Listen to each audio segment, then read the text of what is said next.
बिना संघर्ष के इंसान चमक नहीं सकता। जो जलेगा उसी दिए में उजाला होगा। संघर्ष, क्यों बचे संघर्ष से?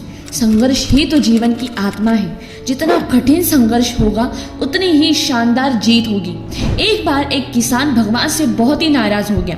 किसान बहुत मेहनती था। बहुत मेहनत से वो खेतों में अनाज उगाता, उसकी देखभाल करता, पर अक्सर उसकी फसल खराब हो जाती। कभी सूखा पड़ जाता, कभी बाढ़ आ जाती, कभी तेज धूप तो कभी आंधी। कोई ना कोई कारण बन ही जाता और उसकी फसल खराब हो जाती।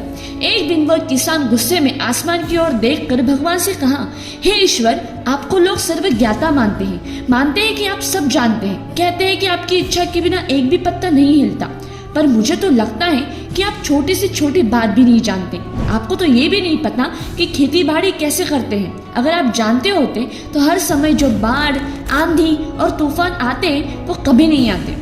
यदि आप मेरे हाथ में ये शक्ति दे दें तो मैं जैसा चाहूँ वैसा मौसम कर दूँ, फिर आप देखना मैं अन्न के भंडार लगा दूंगा। भगवान इस किसान के तीखे वाक्य सुनकर मुस्कुरा रहे थे और वो किसान के सामने प्रकट होकर बोले, मैं आज से तुझे ये शक्ति देता हूँ कि तुम अपने खेतों पर तुम्हारी जैसी इच्छा है तुम वैसा मौसम कर दो। मैं बिल्कुल भी दखल नहीं दूंगा, तुम्हारी इच्छा से सब कुछ होगा। किसान बहुत ही खुश हो गया। किसान ने गेहूं की फसल अपने खेतों में बोई। जब उसे लगा कि खेतों को धूप चाहिए तो खेतों को धूप मिली, जब पानी बरसना चाहिए तब पानी बरसा। आंधी, तूफान, बाढ़ कुछ भी उसने अपने खेतों पर आने नहीं दिया। किसान के खेत में इस वर्ष ऐसी फसल हुई जैसे कभी नहीं हुई थी।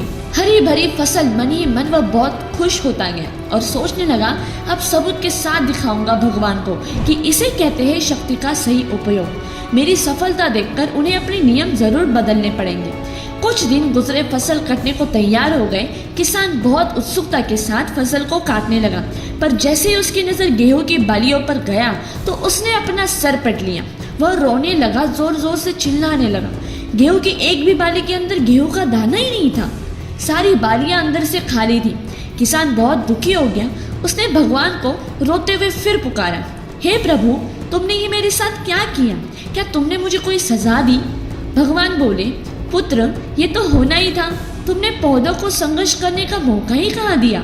ना तो तुमने उन्हें आंधियों से जूझने दिया, ना तेज बारिश से सहने दिया और ना ही धूप में तपने दिया। एक भी चुनौती का सामना तुमने उन्हें नहीं करने दिया। इसीलिए सारे पौधे अंदर से खोखले रह गए। जब आंधी, तूफान, तेज बारिश और धूप पड़ती है तभी ये पौधा अपने अस्तित्व को बचाने के लिए संघर्ष करते हैं और इसी संघर्ष से एक बल पैदा होते हैं। तूने उन्हें कठिन परिस्थितियों से गुजरने ही नहीं दिया। कोयले का टुकड़ा हीरा तभी बनता है जब वह उच्च दाब और उच्च ताप की मुश्किल परिस्थितियों से गुजरता है। इसी तरह यदि हमारी जिंदगी में कोई संघर्ष ही ना हो, कोई चुनौती ही ना हो, तो हम भी गेहूं की बालियों की तरह खोखले रह जाएंगे। कोई अस्तित्व नहीं होगा हमारा। विपरीत परिस्थितियाँ, चुनौतियाँ, समस्याएं हमें और अधिक निखारती हैं। यदि जीवन में कठिन परिस्थितियाँ और चुनौतियाँ आए तो घबराना मत, बल्कि सामना करना। विश्वास करना कि आप और अधिक निखर जाओगे और अधिक मजबूत बन जाओगे। किसी ने कितना सही कहा है, जिंदगी जीना आसान नहीं होता, बिना संघर्ष कोई महान नहीं होता। जब तक ना पड़े हथौड़ी की चोट तब तक पत्थर भी भगवान नहीं होता। तो दोस्तों, आपको ये कहानी कैसी लगी और इससे क्या सीख मिली कमेंट सेक्शन में एक बार ज़रूर मेंशन कर दीजिएगा और please like, share and subscribe ज़रूर करके जाइएगा। जय हिंद।